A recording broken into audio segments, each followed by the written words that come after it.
Manx Radio Sports, brought to you by The Print Shed.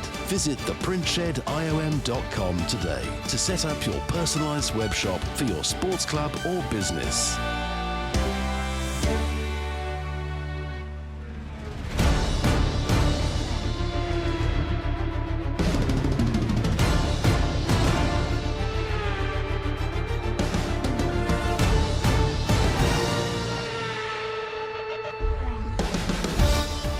Minutes past 5 here on Manx Radio AM, and this is Classifieds.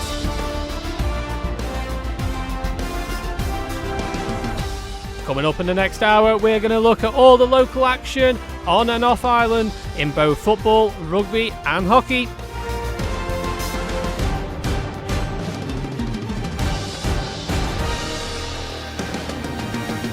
In football, we've had the ECAP FA Cup semi-final as well as the GH Call at Woods Cup semi-final. We'll get all the reaction from Tony Mepham. Dave Christian will be with us to talk all things rugby, plenty of rugby action and some very close action as well. Rob Pritchard will join us from the Bowl to look ahead to FC Alaman. They're playing Cheadletown, 6 o'clock kickoff.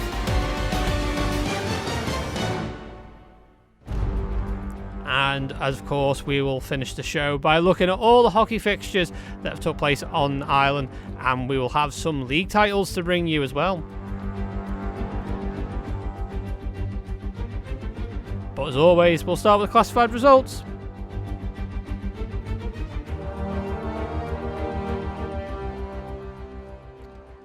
And we are going to start in football and the ECAP FA Cup semi-final.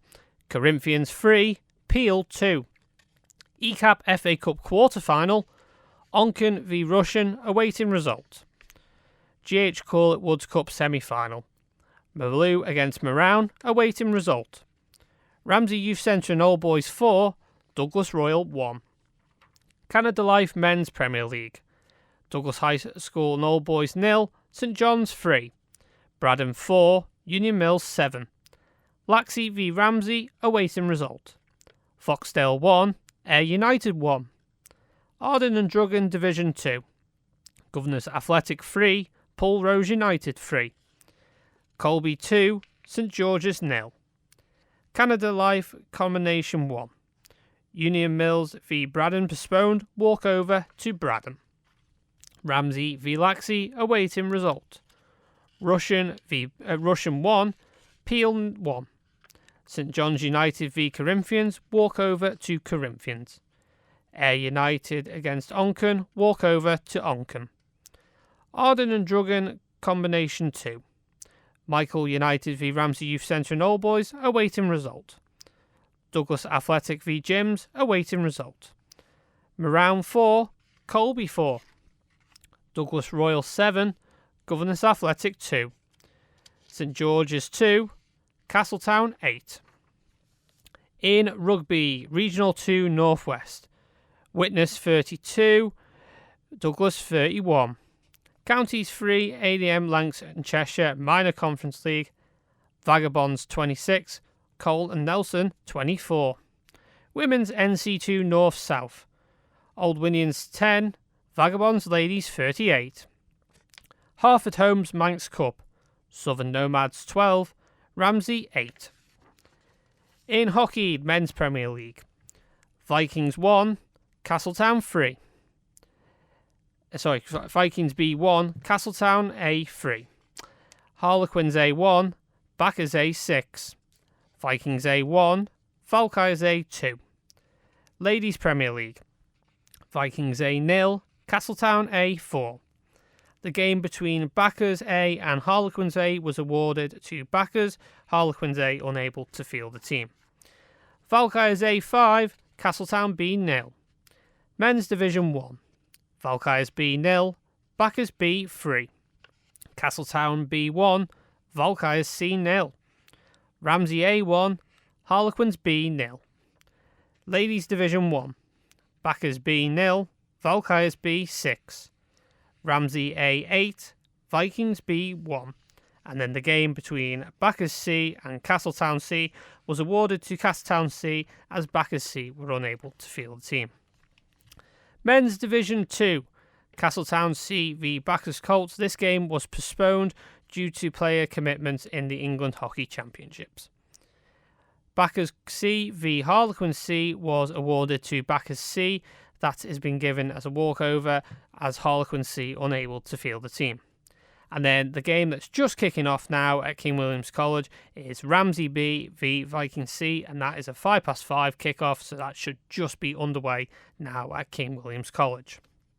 Ladies Division 2, Valkyries C v Harlequins B was awarded to Valkyries C, Harlequins Ladies B unable to field the team.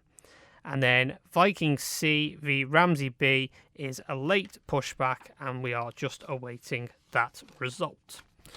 So I'll get my papers into order, and we will say a very good evening to Tony Mepham, who joins us on the line. Tony, very good evening. Let's start with the ECAP FA Cup semi-final, and what a game. Late drama in this one. Corinthians 3, Peel 2. Yeah, sounds like an unbelievable game, that one, Ben, because what I've been told, the information was that it was 2-2. It went into extra time, if that's right. The goals for Peel was an own goal, and Thomas Byrne obviously got a goal. He always does every sort of game near enough he plays. But for Corinthians, Dan Simpson got a goal on 25 minutes. And then I think it was Connor Clark who got the second one for Corinthians on 65. But it was Dan Simpson who returned from injury today for a full game to get the second goal, and the clinical goal for Corinthians on 96 minutes. So extra time had sort of been played, unless it's a run over into injury time. I'm not 100% sure, but it doesn't matter. It's Corinthians out of 1-3-2. They go into the final on Easter Saturday, and it was a nice comment I got from someone from Peel that Corinthians shaded it, and fair play to them, and good luck to them in the final. And we've just got the score through from the quarter-final game between Onken and Russian, and it's Russian that are heading to the semi-final. They've been beaten Onken by 2-0. Not too sure if you got the goal scorers there, Ben, because obviously I'm on the phone and I've got messages coming through thick and Yep, I have the scorers here, Tony. So I do have the scorers, and it was Charlie Jackson and Aaron Hawley for Russian. Yeah, well done to Aaron, because Aaron's just coming back from injury, I think, and an important goal scorer he can be for Russian, and he's proved it today. And Charlie Jackson as well in that midfield role. He's a good player. So it'll be St Mary's against Russian now. This game will be played next Saturday, so it means that the Corinthians and Russian League game will have to be put to one side, because we've only got one more week of fixtures, that's next week, before the finals due on Easter Saturday. So St Mary's against Russian will be played next Saturday. Let's have a look at the GH Call at Woods Cup semi-final, and the score has just come into us here in the studio. Malou 2, Marown 4. Well done to Marown, and you'll have scorers there, but Malou have been in great form, and gave out some stats last night of just where they've been going, and Malou have much to improve, but it hasn't gone to plan for them today. And Marown, the secret team in Division 2, aren't they? Because myself, you and Rob are all looking at Marown. Can they steal into that ocean place or even win the championship in Division 2? But it doesn't matter. This is the GH Call at Woods Cup. Have you got any scorers there, Ben? I have got the Malou scorer, and it was 2 goals for Joaquin Douglas. Jacob Douglas, was it? Or Joachim? Joachim Douglas, I think it looks like here. Yeah, Joachim Douglas. So if Marion could text us through, please, we give the guys a mention. It's nice to get into a final, but 4 goals, good result. Absolutely. 166 177 if you know the Marown scorers. So Marown are heading to the final, where they will play Ramsey Youth Centre and Old Boys, because they defeated Douglas Royal by 4-1. Yeah, not a good day for Douglas Royal, because I thought if they got it together, then they could have an outside chance of getting into the final, but it hasn't happened. And there's some brilliant goal scorers coming through at Ramsey Youth Centre at the moment. And Dylan Bullock, he got another 2 goals. I think he's only 16 years of age. Declan Cowell got a goal. Will Smith got the other one. So tremendous result for Ramsey Youth Centre in that game, and they go into the final. I think it's been a while since Ramsey Youth Centre have been in the final, so off memory. So that'll be a great game to watch on Good Friday. Now, just to let you know that game will kick off on Good Friday at 2 o'clock. Now, the FA Cup is going to be 1 hour earlier. That will kick off at 1 o'clock because we need to get the pitch cleared, ready for FC Alaman on Easter Saturday. Looking at Canada Life Men's Premier League, Douglas High School and Old Boys 0, St John's 3.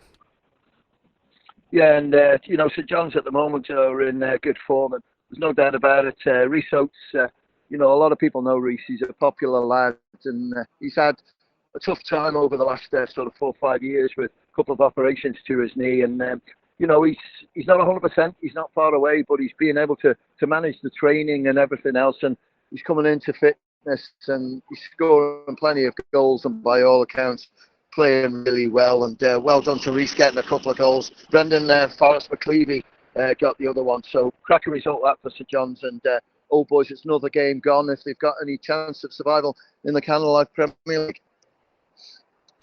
Yeah, and the goal scorers, big thank you to our friend Hattie. He has just sent us the goal scorers for Marown, and they were Alex Marley, James Eyre, Connor Gilbert and Carl Hartman.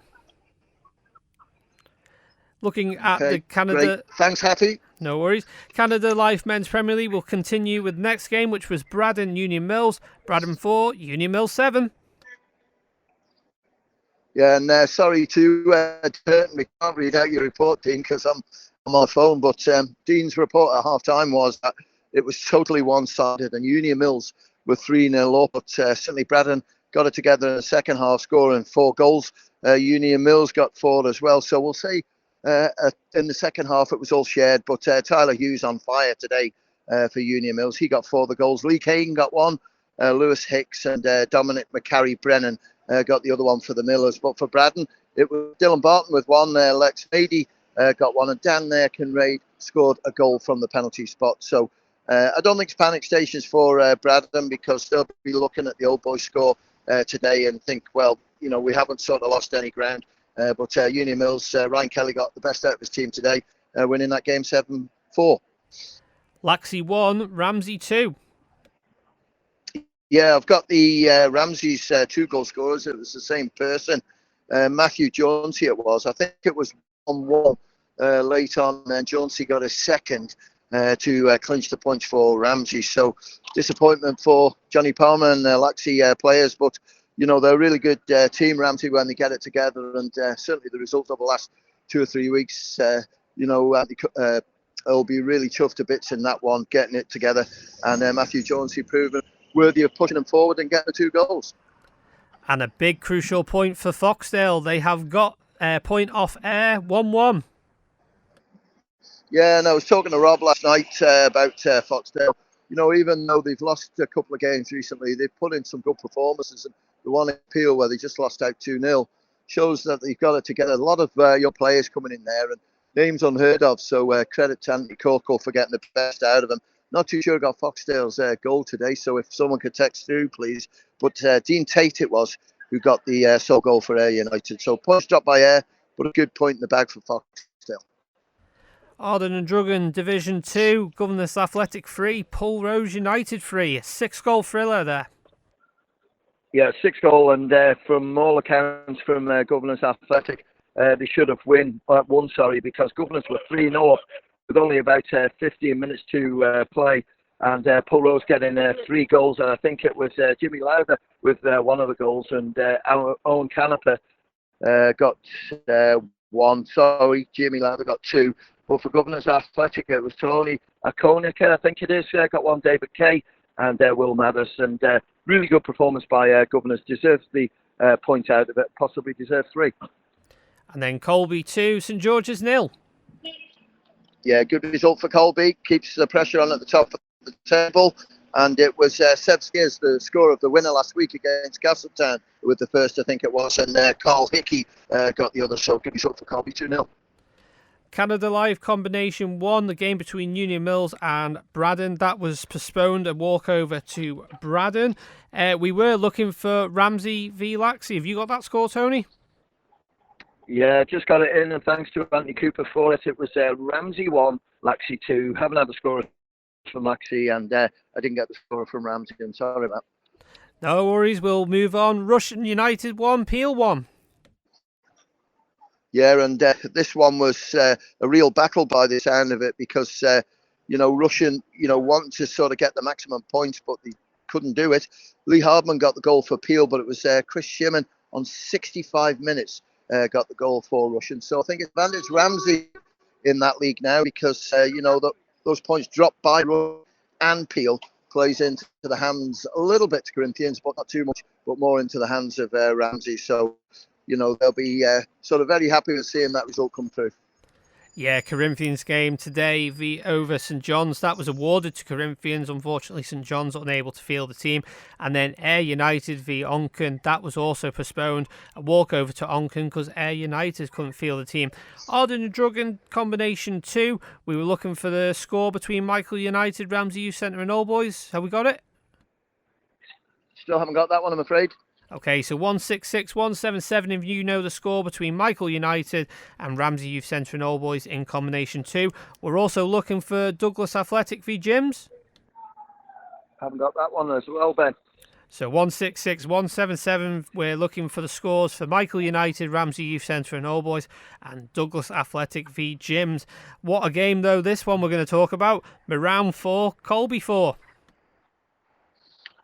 Absolutely sterling performance by Mepham because I think Colby was slight favourites for it, and Jacob Duggan got the first. Holland with the second. Eden Ludgate and James Galway was the scorer of the fourth, but unfortunately I haven't got Mepham's goal scorers. Douglas Royal 7, Governors Athletic 2.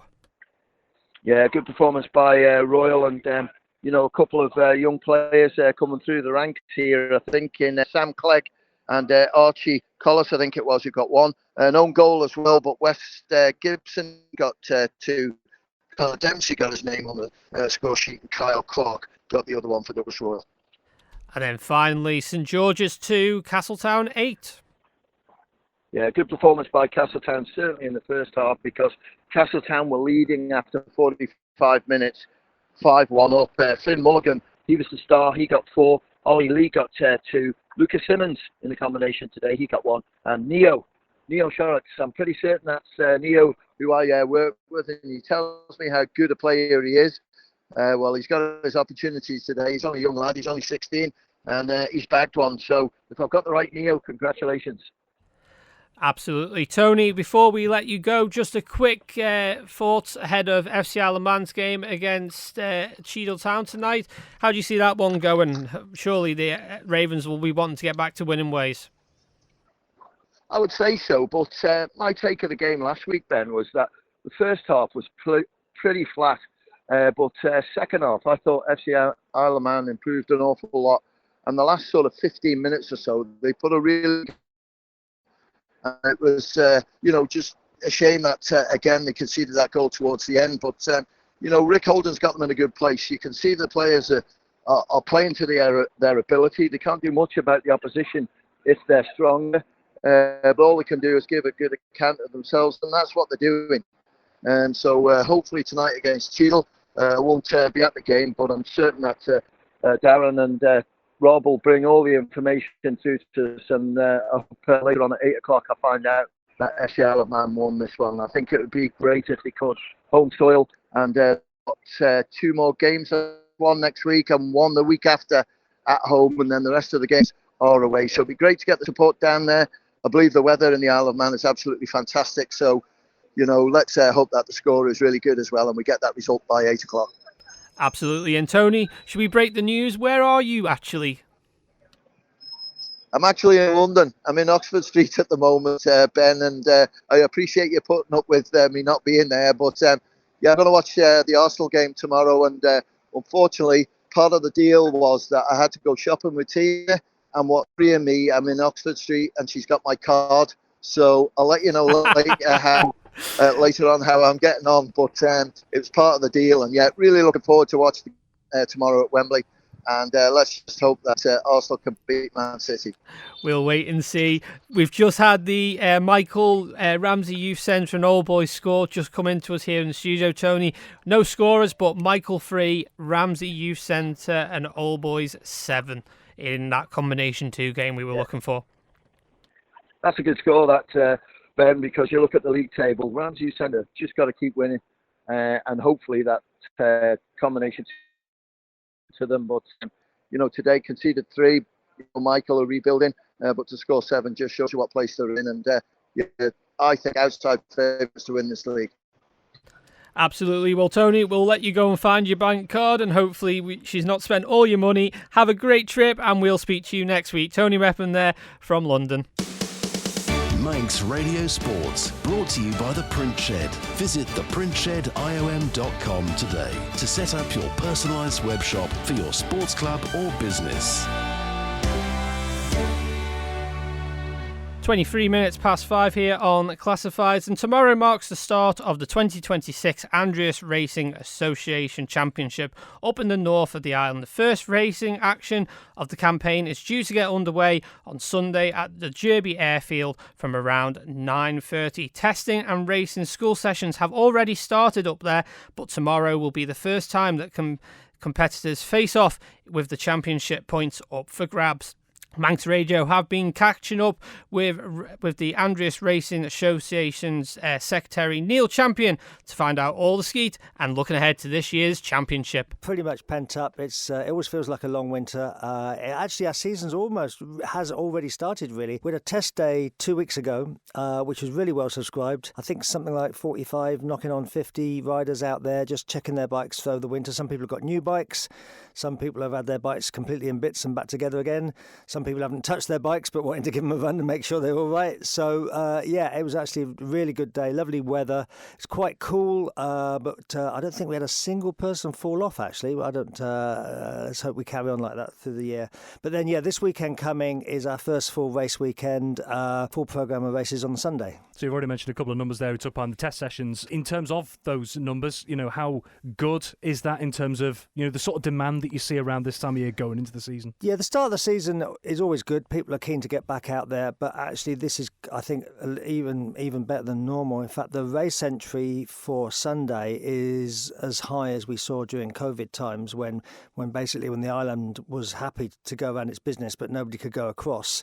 So we had lots of people who could only race with us, so that's what they did. But we've got over 70 riders with us on Sunday, which is I say we haven't seen that sort of number since the COVID year, and we've got a pretty good entry. And again, just a bit of an overview, mainly for those listening out there who maybe just don't know the ins and outs of how the ARA season works. Could you just give us a bit of a summary, really, of the different classes that will be involved over the season? Yeah, I'll have a go.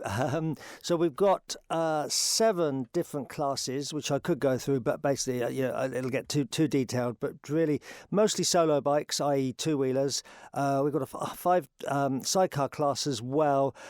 We don't run them at every single meeting because basically there aren't really enough bikes on the island to run all year. So, but they're going to be out on Saturday and Sunday. I think we've got five outfits entered on Sunday, which is pretty good. We've got the Open Championship, which, as the name implies, that's the top one. You can run anything as fast as you like there, and that's where the really fast fellas are going to be running. We've got a post-classic class. We've got something for twins. We've got, I think of it as an entry-level class, but it's well subscribed and really quite cutthroat as well. The CB500s, which is really little commuter bikes, not really designed for racing, but they've a very healthy class across in the UK, and we took them on a couple of years ago now, and we get great racing with those guys as well. So, as I say, and also for the up-and-coming riders, we've got the novice and clubman. The licence process when you go racing, you start off as a novice, then you go to clubman, then you go to national, and if you're good enough, maybe you go to international. So the bottom 2 levels, novice and clubman, we have an event just for them. This year we're splitting that in 2 because it's really well subscribed. So we're having an A and B race for that class as well. And looking towards, I suppose there were a fair few that made headlines across the classes coming toward the tail end and the conclusion of the last season as well. Who are maybe some of the names to be looking out for this time around? I've got some of the names. So Jamie Kringle, who was club champion last year, and actually I think probably get this number wrong. He's won the ARA Club Championship 7 times. which is a record. He's going to be out again. Paul Cassidy and Dave Rigby are going to be out there. They're all prepping for the Northwest 200, which is just around the corner. Who else we got? Grant Thompson, who was the fastest MG newcomer in 2025 and a Southern 100 winner. He's going to be out as well. Carl Casement, who's actually going to be a newcomer in the Manx Grand Prix this year, so he's getting everything together. Frankie Feraldo is a great fellow. He's very Italian, but he's made his home here. He's a fantastic guy. He's very involved in racing generally, as well as being really fast himself.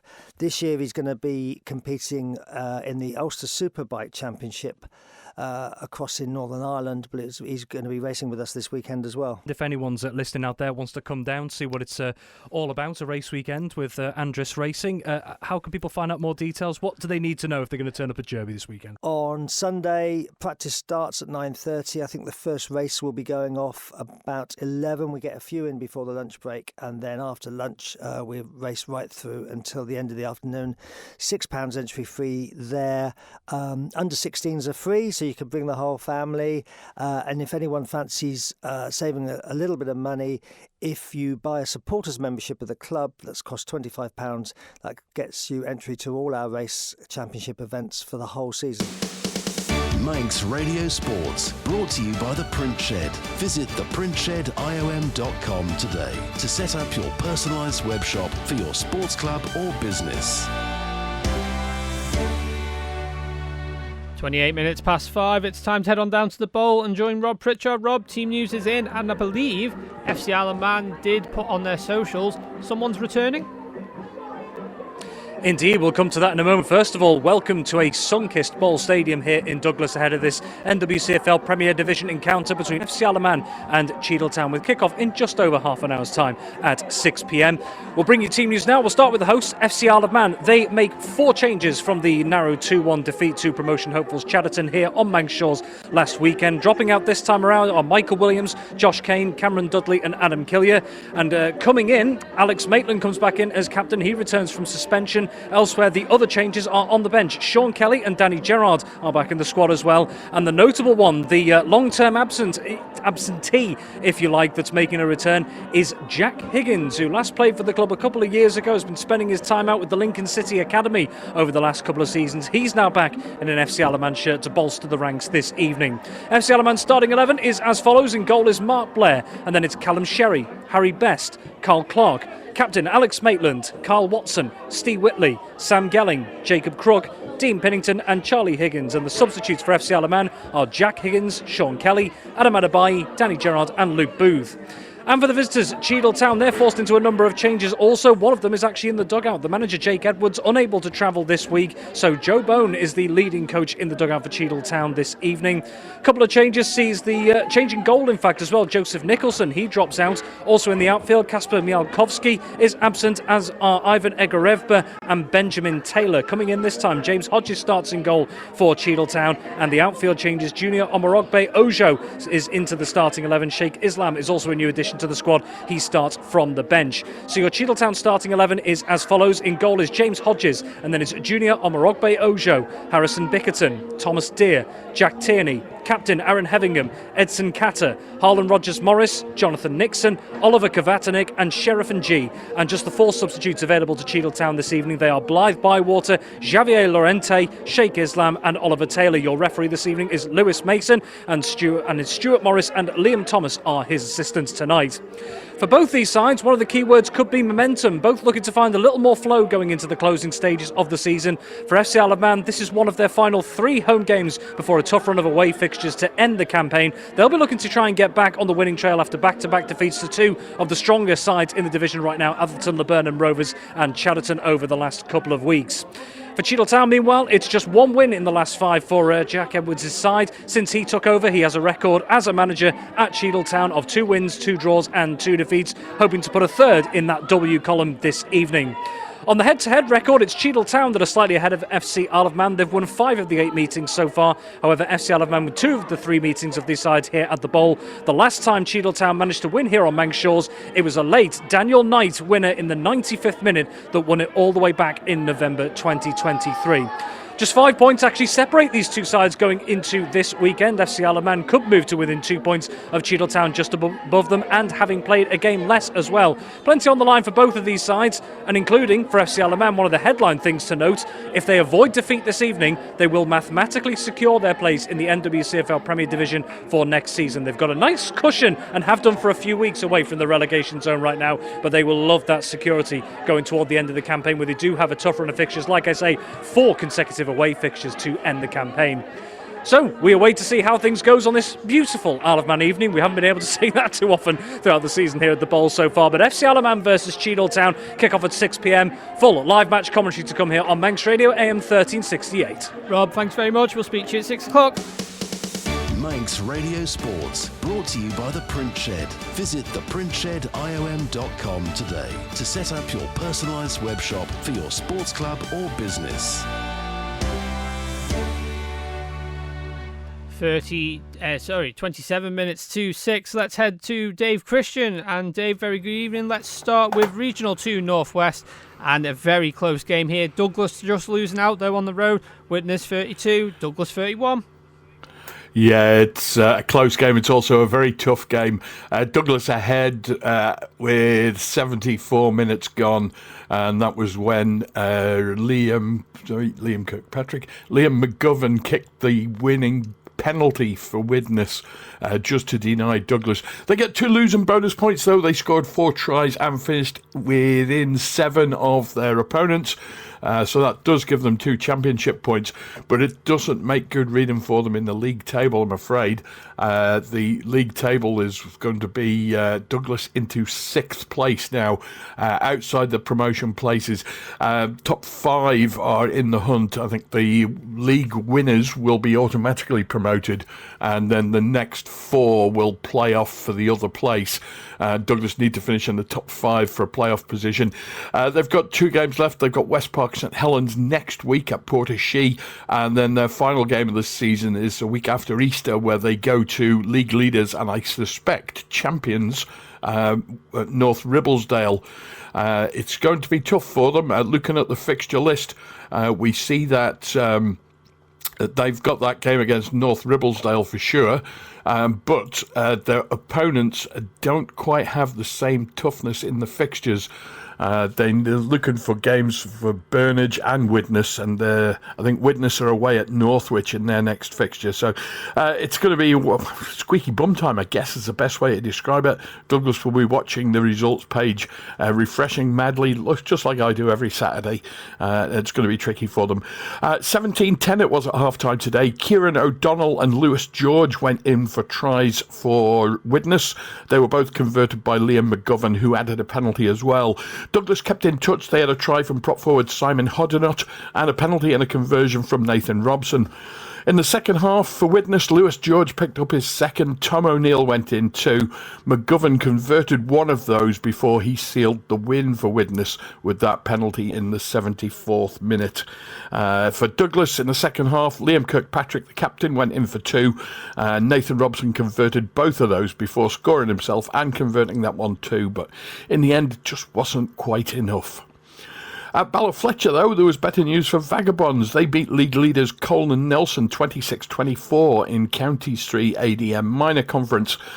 Tries for Vaggers came from Cam Finley, Ben Kelly, Jake Dunsmore, the young prop, and Harry Goodwin, with Cam Finley converting 3 from 4. This gives Vagabonds a bonus point win. They are in 3rd place in the league, just a point behind league leaders Colne and Nelson. However, that will change because points from Phase 1 from the league have yet to be carried over.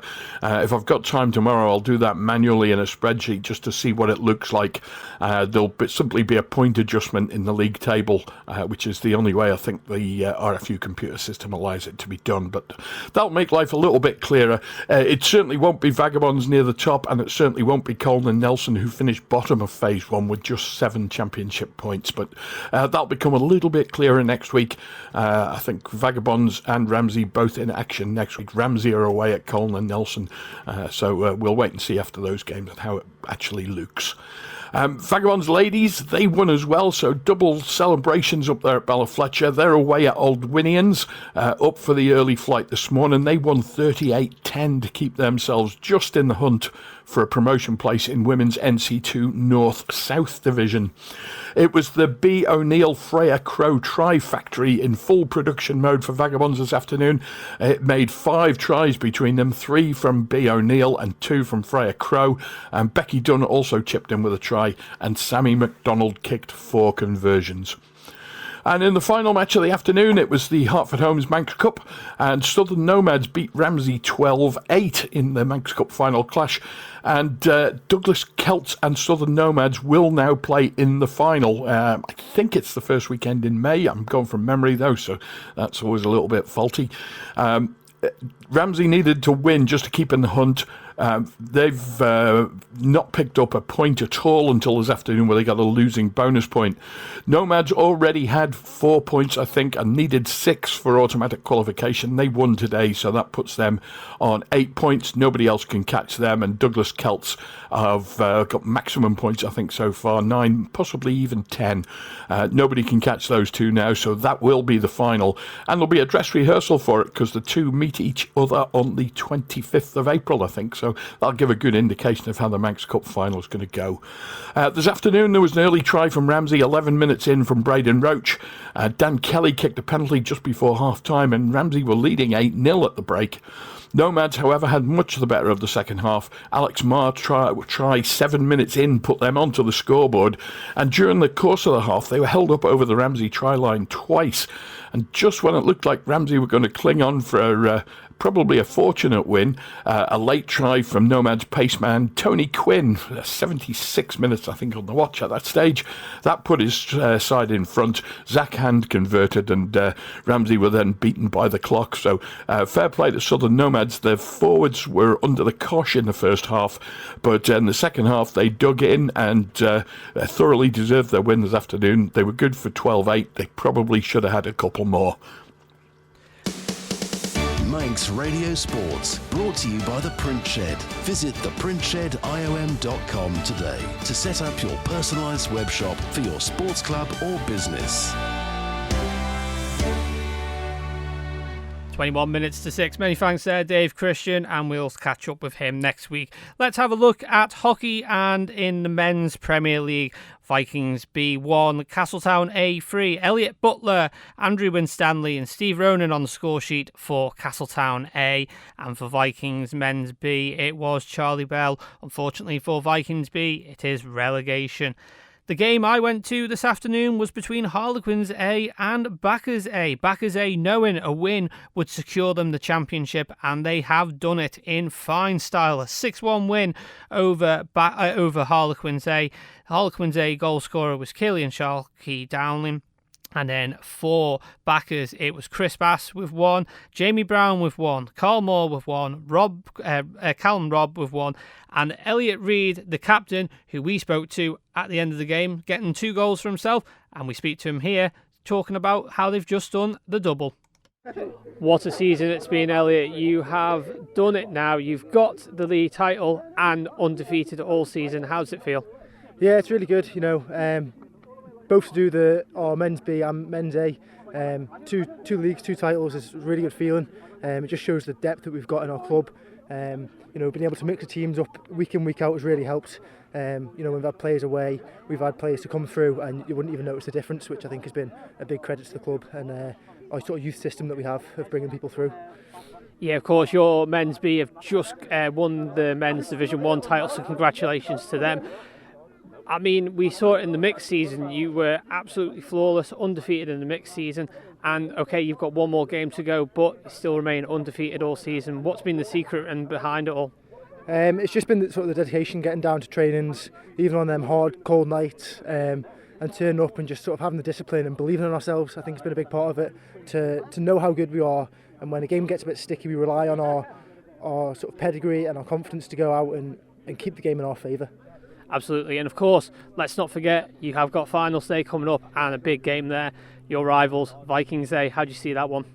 Yeah, I think we've sort of beat them quite well in the league, so quite confident coming into it, but a final is always different to a league game. A bit more pressure, a bit more excitement around it, but I think we've got to back ourselves, go for the triple. Absolutely. Elliot, thank you very much, and we'll leave you to go and celebrate. That was Elliot Reid there, the Backers men's A captain, catching up and talking to us at the end of that game. Elsewhere in the men's Premier League, Vikings A 1, Valkyries A 2. A big win for Valkyries A, and not the result Vikings A would have wanted in that battle for the runners-up spot in men's Premier League. For Vikings A, it was Archie Cayley on the score sheet, and for Valkyries A, it was Ollie Webster and Thomas Titos. In the ladies' Premier League, though, Backers A were due to play Harlequins A at Castle Rushen High School. That game was awarded to Backers A. Unfortunately, Harlequins A were unable to field the team. However, though, in the other fixtures that did take place in the ladies' Premier League, Vikings A 0, Castletown A 4, Lucy Allen with 2 goals, Caitlin Williams with 1, and Abby Sutterby with 1 as well. Valkyries A5, Castletown B 0, Becky Pate, Tamsin Cleveley, Leanne Prescott, Mazar Smith and Ria Marr with what has been described on the message as an absolute top bin screamer in that game. Big great goal there for Ria Marr. Men's Division 1, and as we just heard in that interview, Backers Men's B have got that title. They won 3-0 today over Valkyries B. Ross Grimley with 1 goal, Will Giddens with 1, and Will Wiseman giving Backers Men's B that Men's Division 1 title. A huge result, though, in this division at the bottom of the league. Bottom of the league, Castletown B have beaten Valkyries C by 1-0. Rich Tarr on the score sheet for Castletown B, meaning Harlequins had to get a win today over Ramsey to remain above Castletown going into the final weekend next weekend, and they haven't done it because Ramsey A have beaten Harlequins B by 1-0. This now meaning going into the final weekend of the hockey men's and ladies season, Harlequins B are bottom by 1 point behind now Castletown B, who have been behind Harlequins all season. Jordan Parkinson on the score sheet for Ramsey A, and next weekend the final fixtures of the men's and ladies season, and Castletown B play Harlequins B. What a game that is going to be for both sides. Ladies Division 1, Valkyries B 6, Backers B 0. Becky Corkish with 3 goals. Ria Marr on the score sheet again for the ladies B team. Amy Speed and Bonnie Ellison on the score sheet for Valkyries B. Ramsey A 8, Vikings B 1. Great result for the Northerners. Sarah Bull with 4 goals. Victoria Garner with 1. Eliza Mazzol with 1, Sophia Cosgrave with 1, and Jo Quine with 1, with the consolation for Vikings B coming from Niamh Poise. The game between Backers C and Castletown C was awarded to Castletown C. Backers C unable to field a team. Men's Division 2, and there is only one game in this league that has took place, and that is currently in play as we speak between Ramsey Men's B and Vikings C. That's at King William's College. That should be well into the second half now at King William's College, so as soon as we get that score we will update it on Manx Radio Sports website. However, though, Castletown C v Backers Colts, that game has been postponed due to player commitments in the England Hockey Championship. We have the Ireland Junior under 16s and 14s away this weekend. So due to players being away, that game was postponed. That will be rearranged. However, Backers C v Harlequins C was awarded to Backers C. Harlequins Men's C unable to field the team for that game. Ladies Division 2, Valkyries C v Harlequins B was awarded to Valkyries C as a walkover. Harlequins B unable to field the team. However, these two sides did meet in their fixture this morning and had a friendly. Vikings C1, Ramsey B 5, Becky Weimer with 2, Isla Rosal with 1, Oriel Hinch with 1, and Hannah Wiles with 1 for Ramsey Ladies B, and Jan Carney was on the score sheet for Vikings C. Finally, in the mixed under 15s league, we had Valkyries 8, Vikings 1.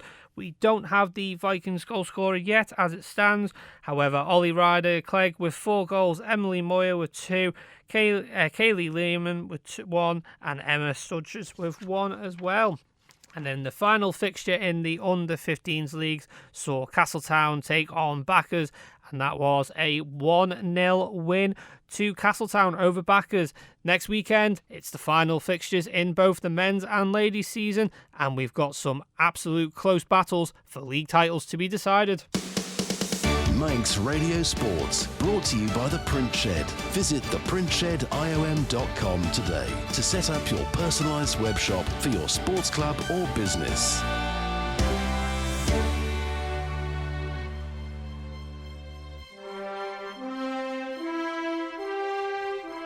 And as always, before we let you go, we're going to leave you with the headlines.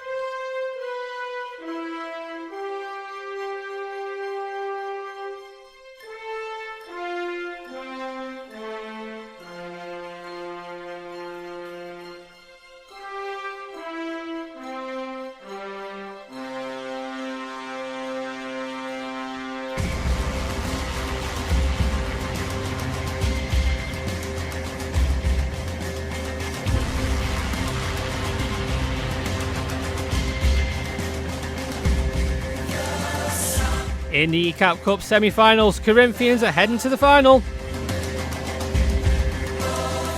And in the ECAP FA Cup quarter-finals, Russian head through to the semi-final. GH Cullet Woods Cup final, it will be between Marown and Ramsey Youth Centre and Old Boys.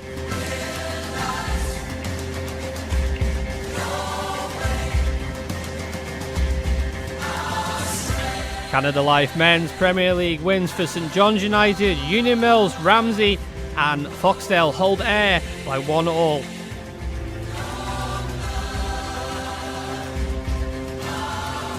Arden and Drugan Division 2 wins for Colby, and Governors Athletic and Pull Roads couldn't be split, 3-3.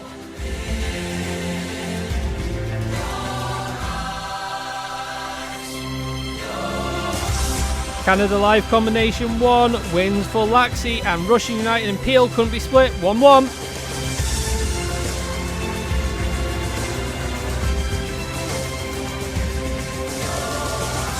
Arden and Drugan Combination 2 wins for Ramsey Youth Centre and Old Boys, Douglas Royal and Castletown, with Marown and Colby an 8-goal thriller ending 4-4.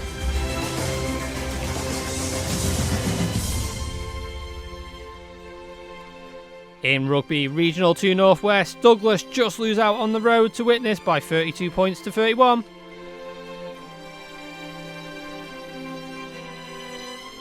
County 3 ADM Langton Cheshire Vagabonds win at home over Colin Nelson. And Vagabonds ladies win on the road at Old Williams. Harvard Homes Manx Cup, Southern Nomads get the better of Ramsey by 12 points to 8.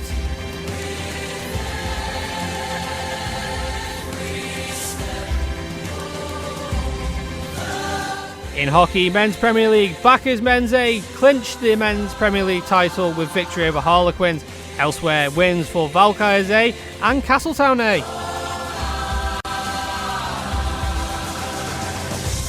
Ladies Premier League wins for Castletown A and Valkyries A. In Men's Division 1, congratulations to Backers B, they are the Men's Division 1 champions. Wins in that league also for Castletown B and Ramsey A.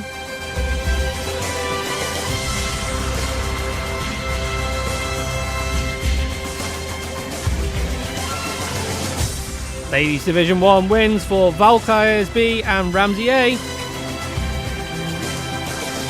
Men's Division 2, the only game in that league to take place today, is still ongoing between Ramsey A and Viking C. Ladies Division 2 wins for Ramsey B. And then finally in the Under-15s League, wins for Valkyries and Castletown.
And at 8 minutes to 6, that just about wraps things up here on Manx Radio Classifieds. Thank you as always for your company.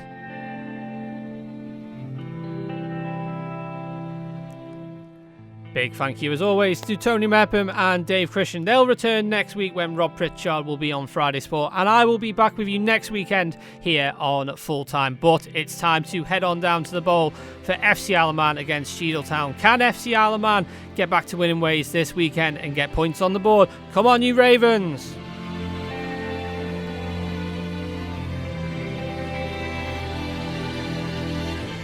I will speak to you again next weekend here on Manx Radio AM, but it's time to head down to the bowl where your commentary team are Rob Pritchard and Darren Timpson. Have a great rest of your weekend.